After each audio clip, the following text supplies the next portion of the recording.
দায়িত্ব নিয়ে নিল অ্যান্ড হচ্ছে ধর্ষণ বন্ধ হয়ে যাবে। ব্যাপারটা কখনোই না।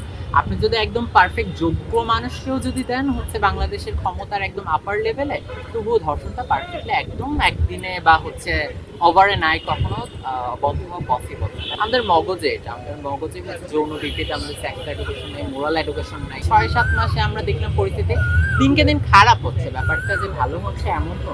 গভর্নমেন্ট যদি না পারে সো লাইক ব্যাপারটা ওই যে আগের প্রোটেস্টের মতো যে হচ্ছে জনগণই নামবে রাস্তায়, জনগণই নেমে হচ্ছে কান্ট্রিটা রিফর্মে কোনো একটা ইয়া করবো। ব্যাপারটা যদি হইলে হয় না হইলে না হয়। আমরা জাস্ট হচ্ছে আমাদের দাবিটা রাখতে পারি।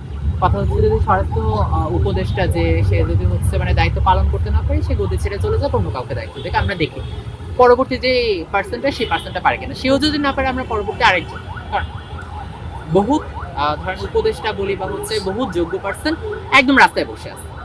তো লাইক আমরা তো এক্সপেকটেশন রাখতে পারি যে কথা হচ্ছে একজন যদি যায় পরবর্তী আরেকজন এসে সেটা রিফর্ম করতে পারবে। দায়িত্ব নিয়ে নিল অ্যান্ড হচ্ছে ধর্ষণ বন্ধ হয়ে যাবে। ব্যাপারটা কখনোই না। আপনি যদি একদম পারফেক্ট যোগ্য মানুষকেও যদি দেন হচ্ছে বাংলাদেশের ক্ষমতার একদম আপার লেভেলে, তবুও ধর্ষণটা পারফেক্টলি একদম একদিনে বা হচ্ছে ওভার এ নাইট কখনো বন্ধ হওয়া পসিবল না। আমাদের মগজে এটা, আমাদের মগজে হচ্ছে যৌন ভিত্তিতে আমাদের সেক্স এডুকেশন নেই, মোরাল এডুকেশন নাই, আমাদের বেসিক নলেজ নেই, আমাদের ফ্যামিলি এডুকেশন নেই। তো এরকম একটা দেশে হুট করে লাইক ওভার এ নাইট কখনো পসিবল না। অ্যান্ড কথা হচ্ছে যতই আপার লেভেলে প্রত্যেকটা দেশে ধর্ষণ হয় ঠিক আছে, ধর্ষণ হয় ঠিক আছে, and সেই দেশে আইনের বাস্তবায়নও ঠিক আছে।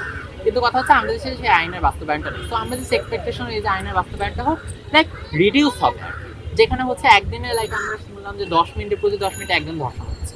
তো লাইক আমরা এটা কমায় প্রথমে আনতে পারি একদিনে হচ্ছে একজন হচ্ছে, এরপর কমাইতে কমাইতে 1 মাসে একজন হচ্ছে। সো লাইক এরকম স্লোলি আমাদের যাইতে, কারণ হুট করে possible না। সবকিছু জানতে চাই যে আজকে এখানে কেন এসেছে।